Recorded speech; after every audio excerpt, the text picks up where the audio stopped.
Hey, FCBC family, it is Tuesday night, which means it's time for Tuesday night transformation.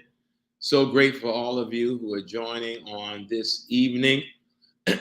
Don't forget to let me know what part of the world you are in on tonight, where you're joining us from. But again, so grateful for all of you. Upstate New York, Wanda, what's good? So grateful to be back here and to spend some time with you all. Again, don't forget to let me know, put in the chat where you are joining from, what part of the world you are in. I'm going to shout you out, but grateful to have you all. Harlem in the house, Delaware, what's good? The Boogie Down, Bronx, I love it. So grateful. Delaware again. Oh, we ringing bells in Delaware tonight. Harlem, I love it. Boston in the house. I love it. The BX, Harlem, Middletown, New York. Listen, so great for all of you who are joining and who will log on. Montclair, New Jersey. Hollywood, look at that. Trying to rise up some jealousy. Hollywood. As always, it's been a minute. Miss you guys. Chi-Town in the house. It's been a minute. As always, I have to always give the disclaimer that I'm mindful of your time. And so I try to keep TNT within the space of engagement. Some of us are looking at computers all day. I know today I was staring at a screen for several hours and my eyes are worn out. I was doing a lot of work today on the screen, on the computer. But I'm always mindful of time. You are unstoppable. We are unstoppable. Give me a thumbs up if you like that theme, that mantra for the year. I love it personally. I kind of create these themes, come up with them every year. I share with the team in November, and then we start making things happen. But if you love this theme, just let me see that thumbs up in the chats. I am unstoppable. I am unstoppable. That means that is going to guide us for the year. And in January, the month of January, it shapes our theme. The theme, of course, for January is unstoppable. I am unstoppable. On New Year's Eve night, in the first Sunday of the year, it was I Am Unstoppable Part 1 and 2. This past Sunday was Unstoppable Dreams. Unstoppable Dreams. We'll talk about that a little bit tonight. And then kind of give some encouragement for those of us who are trying to make our dreams come to fruition this year. We're going to activate and jumpstart those dreams.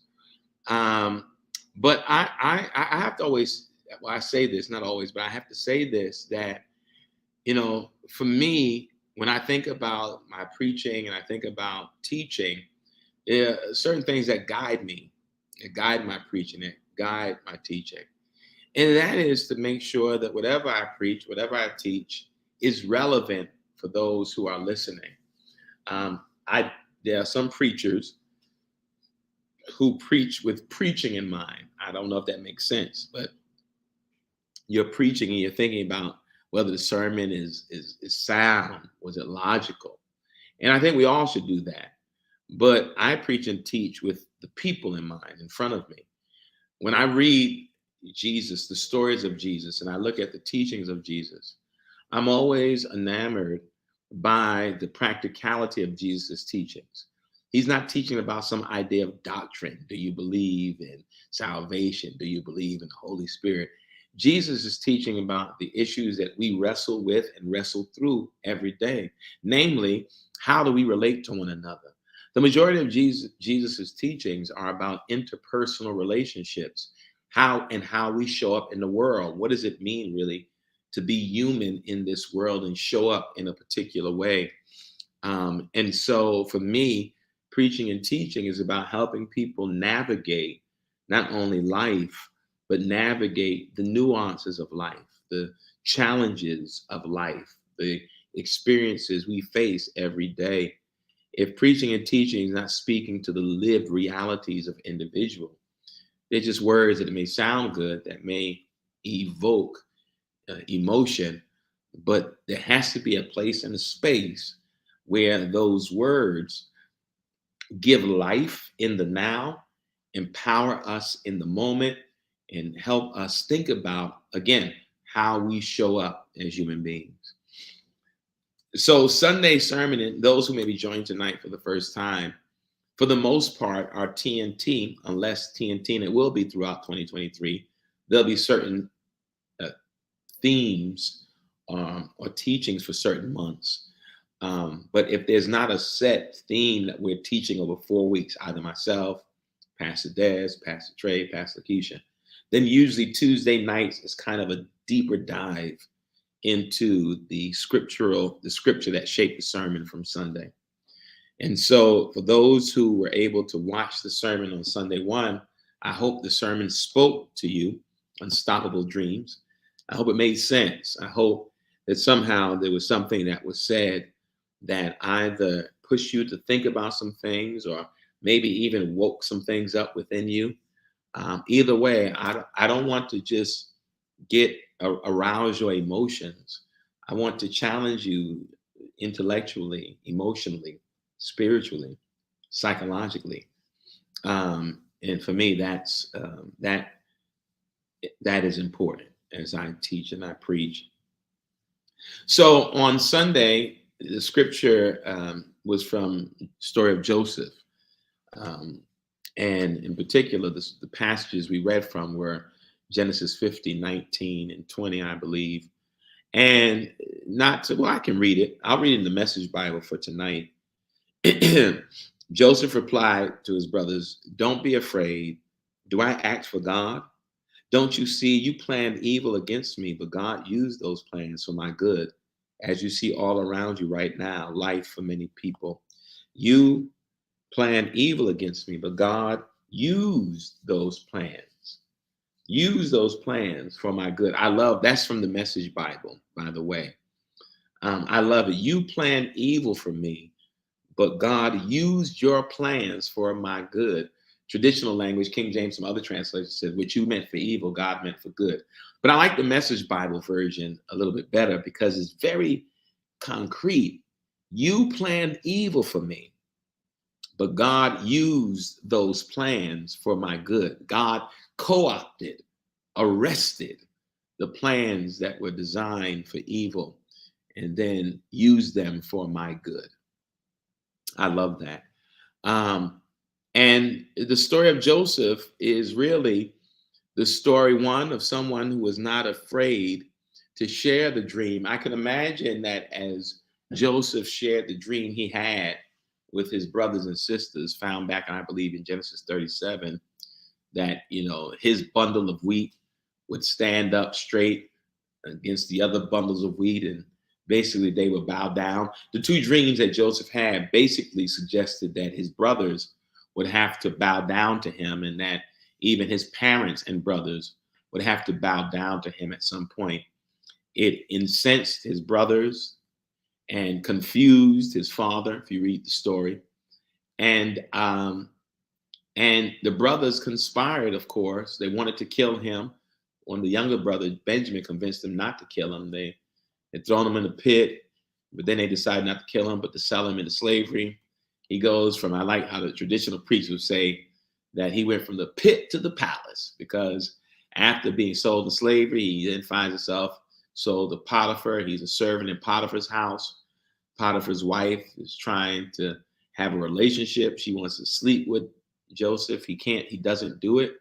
His loyalty to Potiphar and where he is. And so the wife lies and says that he tried to rape her, basically, and they throw him in jail. And in jail, he not only is still a dreamer, but now he discovers the gift of interpreting dreams. He interprets a dream for someone in jail, and the person he interpreted the dream for ended up being the cupbearer of the king, the cupbearer of Pharaoh. And when the cupbearer heard that Pharaoh had a dream that no one could interpret, he told Pharaoh, "Look, when I was in prison, there was a guy there who interpreted my dreams. Maybe he can help you." And it was Joseph. Joseph comes out of jail and he interprets the dreams of Pharaoh. And the dream basically said that for the next 7 years, Pharaoh needed to store up resources in Egypt because there would be 7 years of famine to follow. that he needed to be prepared for, excuse me, get some water, that he needed to be prepared for the famine.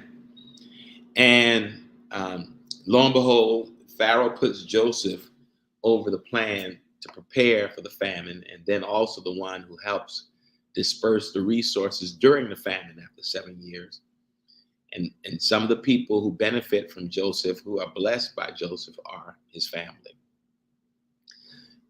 They end up in the midst of a famine being taken care of by Joseph. The brothers end up being provided for by the brother they sought to kill. Can we recognize the gift we have in a storm, in bondage, or in strife? Yes, I think we can. It just depends. I don't want to say that's across the board. Sometimes we read things in scripture and we think that it rests across the board for everybody. I'm not going to say every time that can happen. But yeah, I think, as I said in Sunday's sermon, that he was held captive in prison and he discovered another gift. Maybe he knew about it before, but he discovered the ability not only to dream, but to interpret dreams. So yeah, storms and crisis don't hinder the manifestation of giftedness in our lives. There are circumstances that we find ourselves in, but they don't necessarily determine.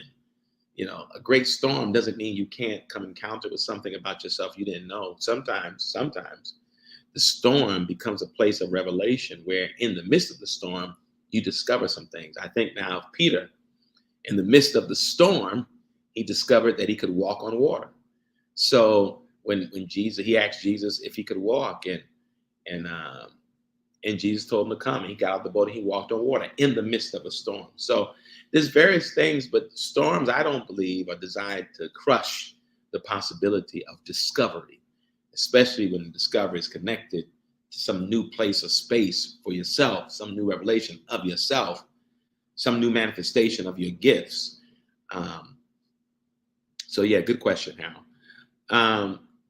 But yeah, and so, his brothers now are fearful because they're worried about the fact that maybe Joseph is being nice to them while their father is still alive. And when the father dies, they're now worried that Joseph may kill them because of what they did to him, which is so profound.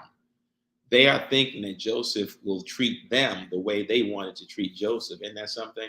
That's called projection. When you project upon someone else your own feelings, they wanted to kill him. And they assumed that Joseph would do the same when he would have the upper hand. Not the case.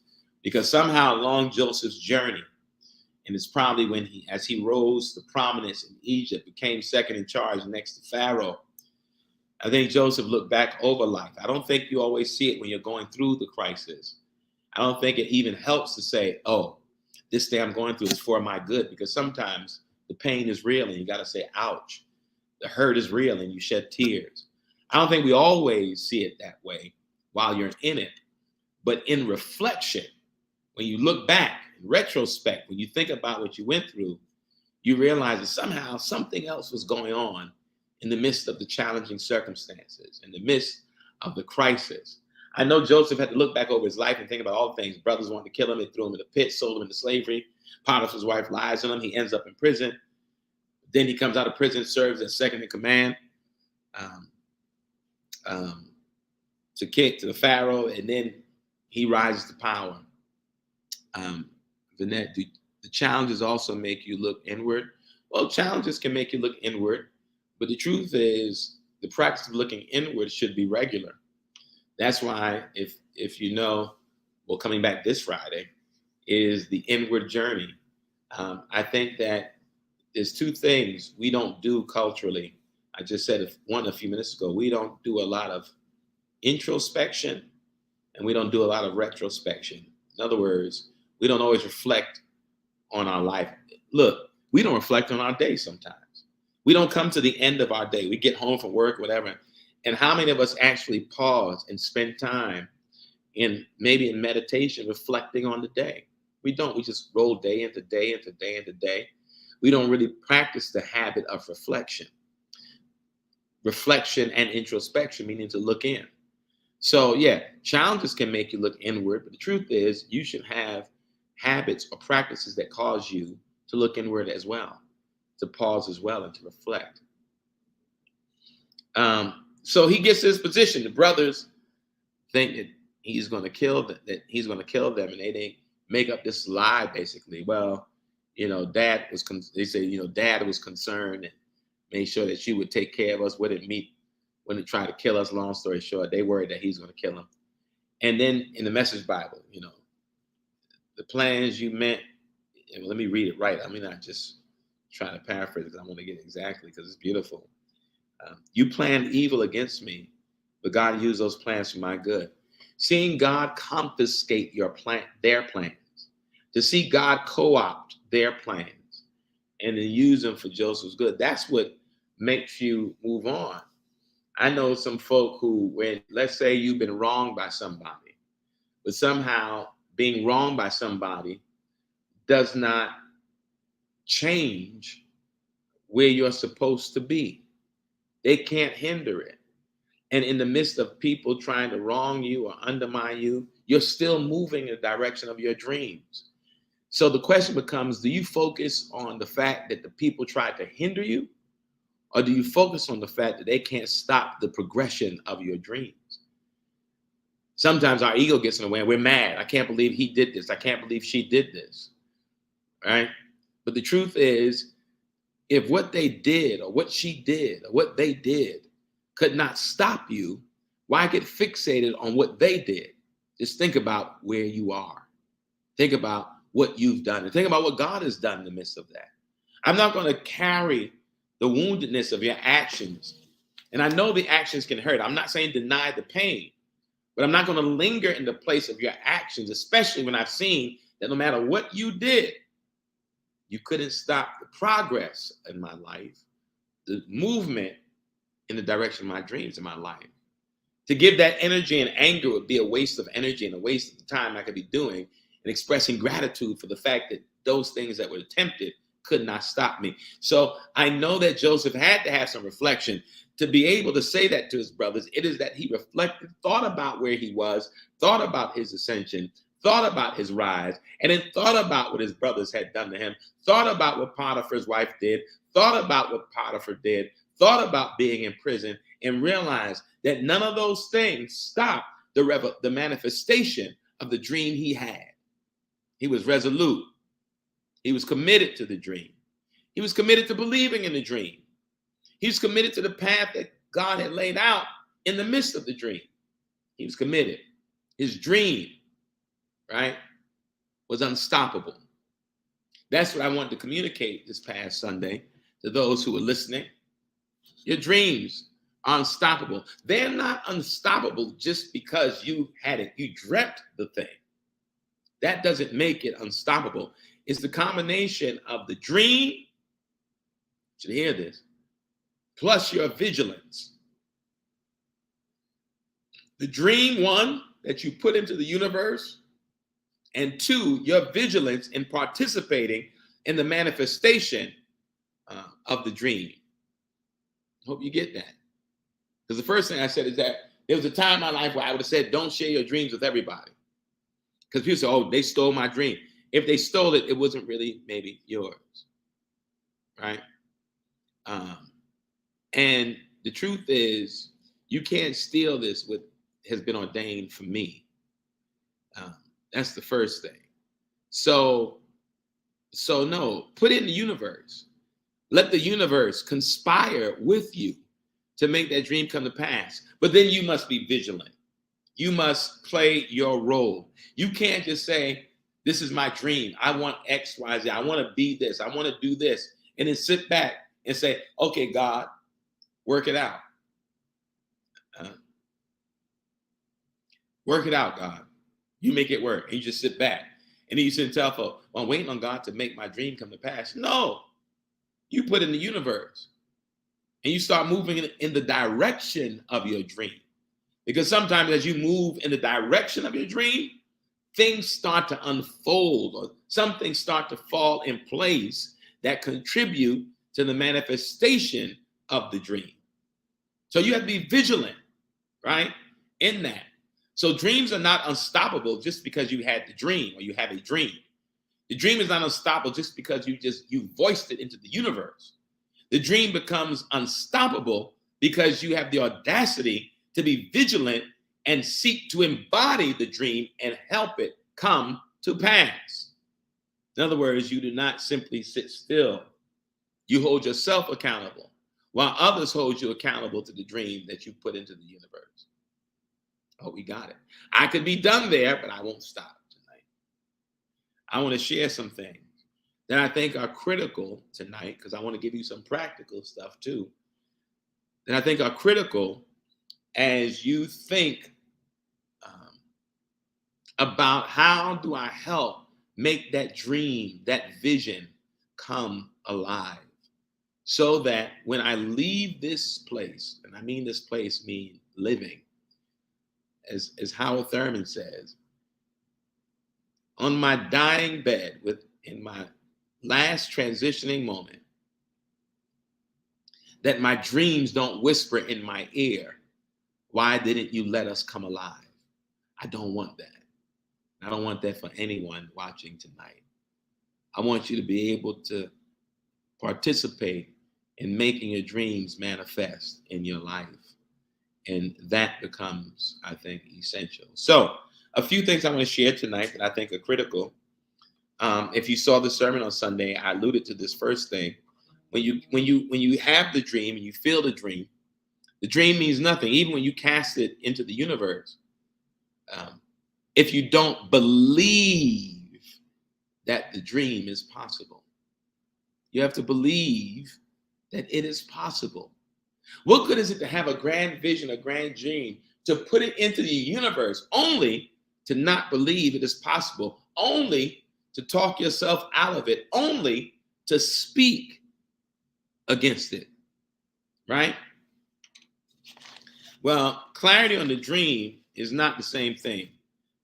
Clarity about how is different, because if it's a dream that you have, you put it in the universe, not a dream you're trying to process, a dream you're trying to think through, a dream that you have.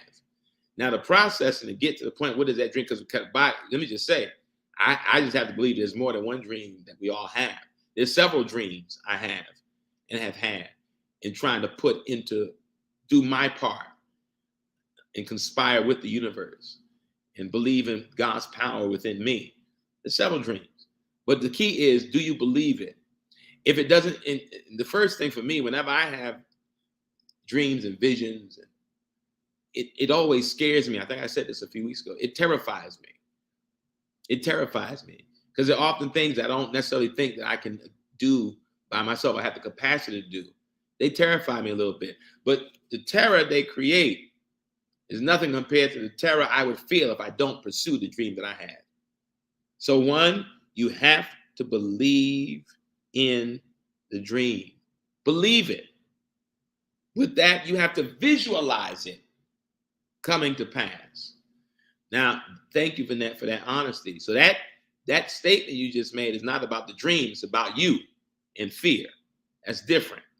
That's different. I said that Sunday too. If you haven't seen the sermon, check it out. Because fear will talk you out of things. That's when you begin to undermine your own dream and second guess yourself because of fear.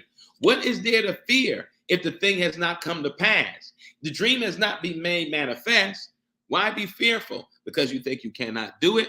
Because somehow you don't understand. You have to believe in the dream. Thais, here you go. It's not the same about belief and faith. Do you believe you could tie your shoe? Yes. Do you need faith or belief in it? You do it. Why do you do it? Because you know you can do it. You believe it. So the same way you believe that when you get up in the morning, you can get to the bathroom, believe that the dream will come to pass. You don't have to get deep. We get so over spiritualized stuff. Believe it. If you can declare it, believe it. If you can speak it, believe in what comes out of your mouth. Don't just say it out of routine and ritual. Believe it. If it's a dream, you say it. Say it. Believe it. It's that simple. Believe it and visualize it. Those go together. See it. See it. See it coming to pass. See yourself in it. See yourself in it. I'm going to say it the third time. See yourself in it. Don't just say it and then as though it's a disembodied declaration, you just put it out there. No, speak it, believe it, and see it. So that believing and visualizing go hand in hand. You got to see it happening. I didn't ask you the details yet. If my goal is to run a marathon, this is a good example, all right? If I want to run a marathon, right now, I can't get up and run a marathon. I can't even give you 5 blocks probably. But if my dream is to run a marathon, I have to see myself running, and I have to see myself crossing the finish line, right? I have to see all that before I do anything. So if I say my dream is to run the marathon in New York, when I say it, I got to believe I can do it, and I see myself crossing that finish line. I see myself running the marathon. I'm not saying I'm trying to set records, be in the Olympics, and be a consistent long distance runner. What I'm saying is that I believe it if that's the dream, and I begin to speak it as a dream, and then I see myself. So again, you believe it and you see it. That's the first thing. Well, no, the second, because you speak it into the universe and then believe what you say, see what you say. In other words, visualize, visualize it. That's a practice in golf. Everybody know I play, well, people know me, a lot of people know I play golf. And oftentimes when you play golf, you have to visualize the shot. As you sit there, if you ever watch golf, or if you ever by chance saw Tiger Woods, or when Tiger Woods is about to take the shot, you'll see Tiger Woods stand behind the ball and he's looking straight. What Tiger is seeing is the shot. He's seeing his swing. He's seeing contact with the ball. He's seeing the flight trajectory of the ball. He's seeing the ball land on the green. He sees it. He's visualizing it. Same thing. Sometimes you have to sit and be still and see the thing coming to pass. Visualize it.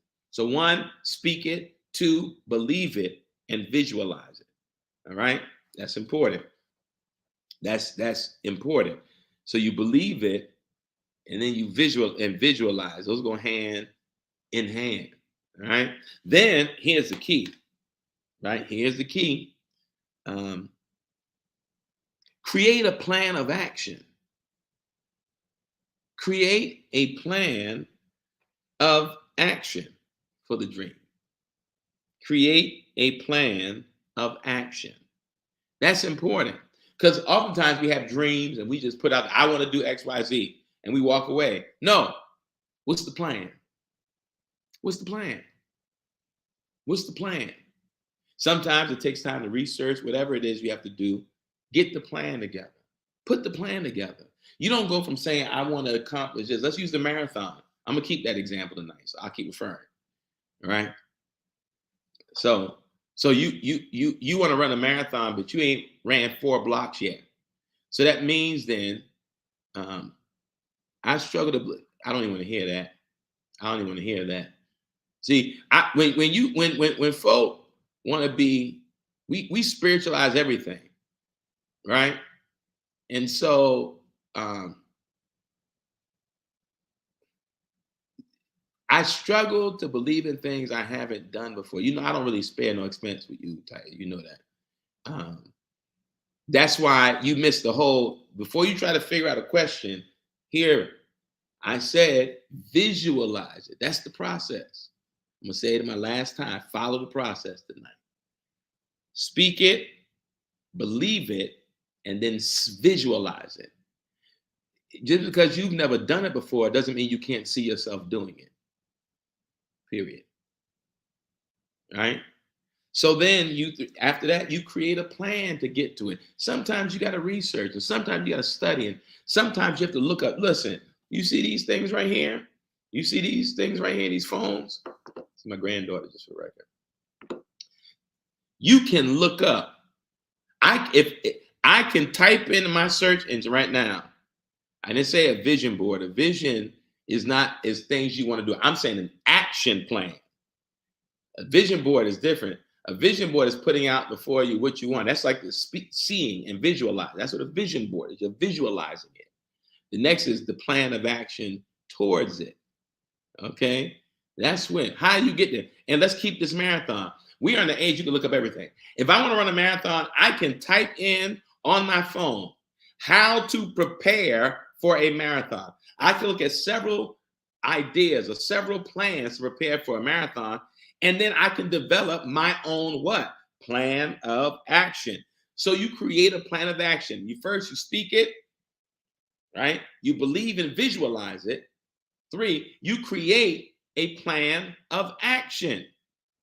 You can look up a plan of action. If you've never done something, this is not the days where you have to go far to figure it out. You don't have to go to the library and research. You don't have to go to an encyclopedia. You don't have to worry about the Dewey Decimal System. You can look it up on your phone. Any dream you have connected to your life, you can actually look it up on your phone and figure it out. So now you put the plan together. So if I look up how to prepare for a marathon, a whole slew of things are going to come up. Because I've never done it before, it doesn't mean I can't get information on how to get it done. I got to make a decision. I figure out how to get it done, or I create new excuses to be stagnant and stay right where I am. So you create the plan of action, right? That's 3. Well, what do you think 4 is? If 3 is create a plan of action, who can put in your chat, what do you think the next step is?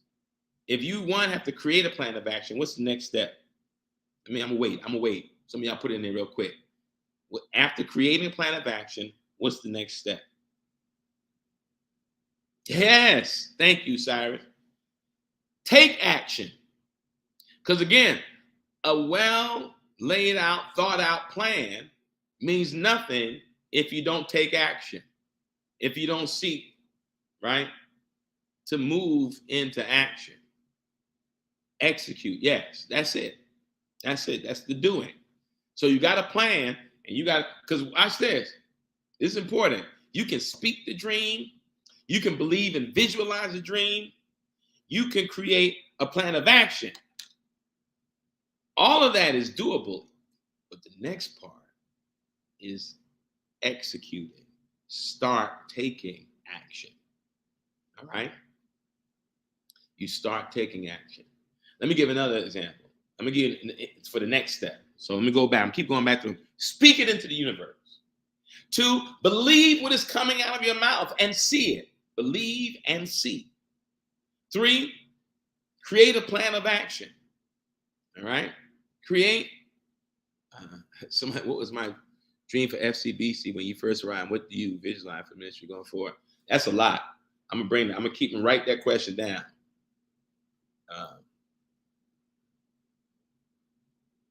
I'm gonna put this down. Right down. Hopefully, if I can get to it. All right. So you take a plan of action. Now, when you begin to take a plan of action, I'm keep the marathon thing, right?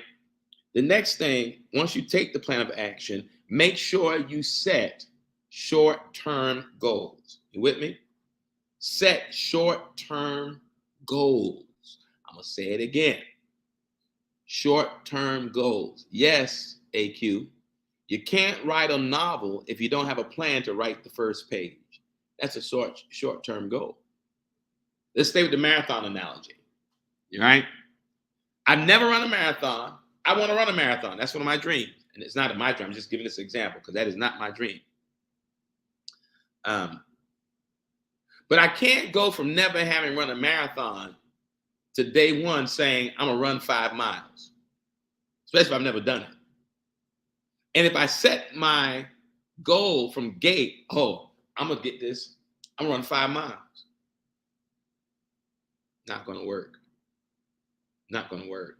So that means that once you begin to take action, part of creating an action plan has to be establishing, when you take action, short-term goals. Why? Because what discourages us sometimes is we don't set short-term goals, and we get discouraged because we don't also put in the short-term goals winnable things, wins, victories. We come to the first of the year, and what does everybody want to do? Lose weight. I need to lose 20 pounds. That's where we'll start. I need to lose 20 pounds. Well, you do know you can't lose 20 without losing 1. So if all you keep telling yourself is 20 pounds and you every day jumping on the scale, you're not going to see 20 pounds. But when you put that in front of you, that's not realistic without short-term goals. I'm going to the gym every day. You ain't been to the gym in a year and a half. But now because the calendar changed and the year changed, you think all of a sudden you're going to go to the gym every day? Oh, I'm going to meditate every day. You ain't meditated before but one time a week. And now you're going to go from once a week to every day? That's not a realistic short-term goal. So if you can't go from 0 to 100, as I say. You can't go from 0 to 100. So if you in the marathon, I'll say maybe part of the short-term goal is I'm going to get up in the morning. I'm going to walk for a mile. And maybe when I walk the mile, I find I could do 2 miles at the same time. Either way, I'm not going to get up having never run a marathon. So I say I'm going to run 5 miles. So I'm going to start walking first. How about that? Right? The point is short-term goals. You want to lose 20 pounds. I'm going to go to the gym every day. You've never been. No, how about tell yourself, I'm going to start by going twice a week. Let me start setting goals that don't discourage me. Because if I set my twice a week goal in the gym, I get up on Monday morning. Let's go. Come Tuesday, I'm sore. I said, let me go Wednesday. Wednesday, I'm still sore. Now you tell yourself, I can't stick to nothing. Well, maybe you did it Monday, and maybe you don't do it again until Thursday. The point is you put 2 days a week as you started. I'm going to start 2 days a week for the first month. And then you build. You build. All right? You build it. So that means, again, set short-term goals. Right? Which is the same thing as saying taking small steps towards the goal. Right?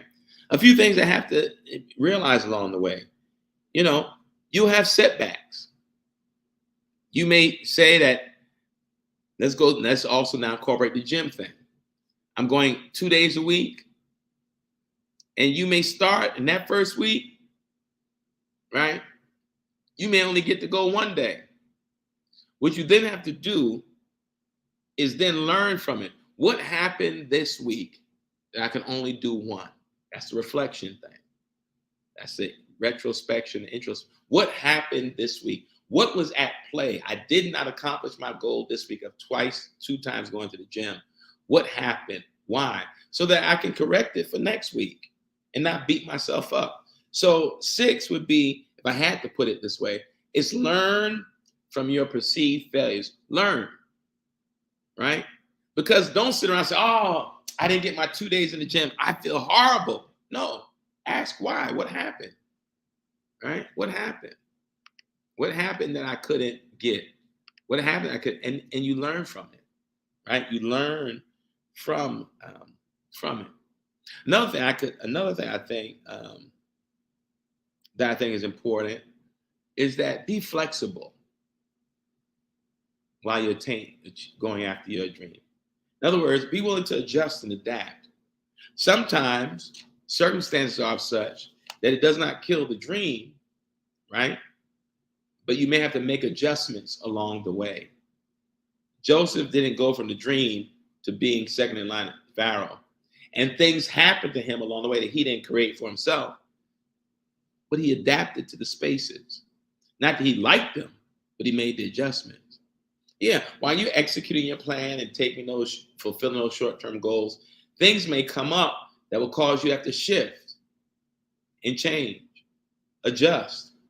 So I would say that one of the things you have to do is be flexible about the plan, the short-term goals, and be willing to adapt.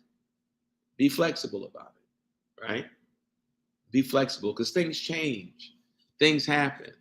Life happens. Things that are beyond your control. And so you need to be willing to make adjustments. It may be something happens at work, something happens at home. And whereas you said, okay, I'm going to go to the gym twice a week for the month, maybe you have to say, you know what? This month I got to do it to 1, but I'm going to commit to reduce it to 1. But in 3 weeks, I'll build back up to the 2. Make the adjustment. The whole point is to not beat yourself up and discourage yourself, because when you start beating yourself up and discouraging yourself, you start talking yourself out of the very dream, all right, in your life. So, yeah. So opposition, like, I want you to think about what you just wrote, Thais. What if Joseph had said, see, I got to start, y'all be in church watching, hearing the sermon, but you need to start reading and listening at the same time. What if Joseph was like, I'm in the pit. I can't, my dream, let me give up on this. I'm in slavery. It can't happen. I'm in Potiphar's house. I'm in jail. I said from the very beginning, circumstances will arise. If a bump in the road causes you to retreat from the dream, you got to go deeper in. When the circumstances arise, that's when you lean in more. So you stop beating it. This is why I say stop beating yourself up. You're doing more talking yourself out. We talk ourselves out just because, listen, life is going to happen all the time. When things don't work out the way you would like them to, that doesn't mean you let go of the plan. It doesn't mean you let go of the vision. It means you have to be more vigilant. It means you make adjustments, right? You rethink it, you restructure it, you just don't let it go. All right? And that is important, right? So those are 7 things. Yeah, I'm gonna give one more thing. 8 for new beginnings, right?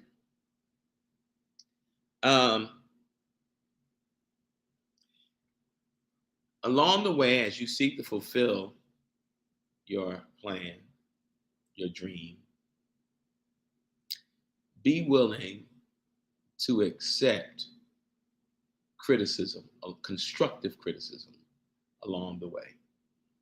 You may be doing something one way and someone says, hey, you know what, you can do that a little bit different. That's necessary. If you don't know it all, if you've never been this way before, if you've never done it, and there are people who have, be willing to accept constructive criticism along the way, right? The other thing is, let me pause. We got bands. We got that big banner in the sanctuary, I am unstoppable. I will not wear that band. I will not wear that hoodie if I'm also talking myself out of my dream. If I'm unstoppable and I say that and I wear that and I repeat that, I'm going to act like it. I'm going to make sure, as I said on Sunday, my words and my actions are in alignment. I'm not going to walk around saying I'm unstoppable and then a bump in the road comes. I say, oh, you know what? The dream is over. Then you're not unstoppable, so stop saying it. It's not a cute thing to say. It's not a cute thing to speak things and then work against yourself. So if you're going to say I'm unstoppable, if this is a year of unstoppability, I'm unstoppable, but then something goes wrong and you pull away, well, then you're not really unstoppable. That means your words are not in alignment with your actions. If I'm unstoppable, that means I'm relentless. I'm relentless. And I won't let it go. So as you are pursuing your dreams and participating in your dreams coming into play, let's go back to the little checklist, 8 things. 1, speak it into the universe. Speak it into the universe. 2, go hand in hand. Believe it and see it. You put it out there. Believe what's coming out of your mouth and visualize it coming to pass, right? 3, create a plan of action. It's one thing to dream. It's one thing to speak it. It's one thing to believe and visualize it. But helping it come to pass is your plan of action, right? 4, once you have a plan of action, take action. Execute it, right? How do you execute it? 5, set short-term realistic goals. You don't have to get it all. The old adage, Rome wasn't built in a day. You don't have to get it all. I'm gonna lose 20 pounds in a month. You know that ain't gonna happen. So set short-term goals that are doable, achievable, that give you victory, because victories build traction and momentum. So you don't want to discourage yourself with unrealistic short-term goals. As long as the short-term goals are connected to your plan of action that you're executing, you're all right. Right? You are okay. Right? You are okay. 6, learn from your failures along the way. You're going to make mistakes. You're going to fall short. Learn. In the example of the gym, if you say you're going to go twice a week, but you only went once a week that particular week, just ask yourself why. Don't be like, oh my God, because that's what we do. Oh, I can't stick to nothing. I said two, and I get. Be gentle and kind to yourself. Be kind to yourself. Just ask yourself, what happened this week that I didn't get to the gym twice? And then try to make the corrections along the way, right? So learn from the mistakes, learn from the failures, learn from all those things. 7, it goes with 6. Be flexible along the way. You may have to make adjustments to the plans, but don't give up on the plans. You may have to make adjustments. You may have to adapt. And that's all okay. That is absolutely okay. You be willing to make the adjustments. And then, of course, 8, finally, you don't know it all. And if you're chasing a dream that you've never done, something that scares you and terrifies you, but you know others have done it, be willing to accept constructive criticism along the way. All right? And I might want to add a bonus one. Make sure you're surrounded by people who encourage you. And the only way they can encourage you is if you are audacious enough to share the dream with them. Let them encourage you. That's why we did that prayer on Sunday. And I had people go speak to people and encourage them. Sometimes you just need a word of encouragement as you're pursuing your dream. All right, beloved? So good. Listen. I hope that tonight's TNT was beneficial. I hope it was helpful on tonight. I'm glad we're back. I'm not going to lie. I was enjoying not doing anything on Tuesday nights for a while. I loved it. But we're back. And I'm going to love this too. As always, myself and other pastors will be teaching TNT. But I'm thankful for all of you who joined tonight. I'm going to remember that question about what I did, because I'll start next TNT off about the things about FCBC. I'll remember that. And in case I forget, I can't remember who asked me the question, but bring it up next Tuesday. But I wrote it down so I won't forget it. But yeah, love being back. Great to be back with you all. Thank all of you who joined tonight. Before we say all the thank yous, let's have a word of prayer tonight. God, we are so grateful, oh God, for this moment, for this time together. We are so thankful, oh God, that you continue to be mindful of us. God, we are unstoppable. Most of all, oh God, we have unstoppable dreams, and those unstoppable dreams will need our unstoppable participation so they can come to fruition. God, we're dream chasers, but now we're chasing. We're dream manifestors. We make the dreams come alive. Thank you for this reminder, oh God. Thank you for shaping us, leading us, guiding us. Thank you for this community that we forge, even virtually. Thank you. Thank you for this time together. So God, continue to quicken our hearts and our spirits. We will continue to honor you by honoring one another. We love you, God. It's in your name we pray. Amen. Amen, beloved. Listen, see you all next Tuesday for Tuesday Night Transformation. And remember, you are unstoppable. Believe it. Until next time, much love, peace, and many blessings. Good night.